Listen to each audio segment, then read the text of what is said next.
খুলনার হরিণটানা থানার কোয়াবাজারের জয়খালী ব্রিজ সংলগ্ন একটি মসজিদের বারান্দা থেকে গলাকাটা অবস্থায় উদ্ধার হয়েছে এক দিনমজুরের মরদেহ। নিহত ডালিম গাজীর বাড়ি কয়রা উপজেলার মহেশ্বরীপুর এলাকায়। রবিবার ভোর 5:30টার দিকে স্থানীয়রা জয়খালী উত্তরপাড়া বাইতুল মামুর জামে মসজিদের বারান্দায় রক্তাক্ত মরদেহ পড়ে থাকতে দেখে পুলিশে খবর দেন। পরে পুলিশ ঘটনাস্থলে পৌঁছে মরদেহটি উদ্ধার করে। পুলিশ জানিয়েছে, নিহতের মাথায় ইটের আঘাতের চিহ্ন রয়েছে। ঘটনাস্থল থেকে উদ্ধার করা হয়েছে রক্তমাখা একটি ইট।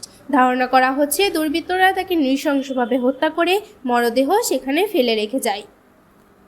ঘটনাস্থলে সিআইডির একটি টিম আলামত সংগ্রহ করেছে। মরদেহ ময়না তদন্তের জন্য খুলনা মেডিকেল কলেজ হাসপাতালে পাঠানো হয়েছে। কে বা কারা এবং কী কারণে এই হত্যাকাণ্ড ঘটিয়েছে তা এখনও নিশ্চিত নয় বলে জানিয়েছে পুলিশ। তবে ঘটনাটি গুরুত্বের সঙ্গে তদন্ত করা হচ্ছে। এদিকে মসজিদের বারান্দায় এমন ভয়াবহ হত্যাকাণ্ডে এলাকায় আতঙ্ক ছড়িয়ে পড়েছে। দ্রুত হত্যাকারীদের শনাক্ত ও গ্রেফতারের দাবি জানিয়েছেন স্থানীয় বাসিন্দারা।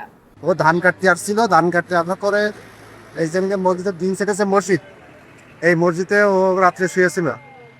শুয়ে থাকার পরে কে বা কারা এসে ওরে ইট দিয়ে মারছে আর কি। আপনারা প্রাথমিকভাবে কি কি দেখলেন? প্রাথমিকভাবে আমরা দেখলাম যে রক্ত বাইর হয়েছে, মাথার উপরে আঘাত আছে, একটা ইট দিয়ে ওর মারছে, সেই ইট আমরা করছি, জব্দ করছি। হ্যাঁ, জানা গেল ইমাম সাহেব আইছিল ফজরের নামাজ আজান দিতে আইসে দেখে কেউ দেখে আজান দিয়ে চলে গেছে, সে নামাজ পড়তে হয়। নিউজ ডেস্ক, প্রিয় খুলনা।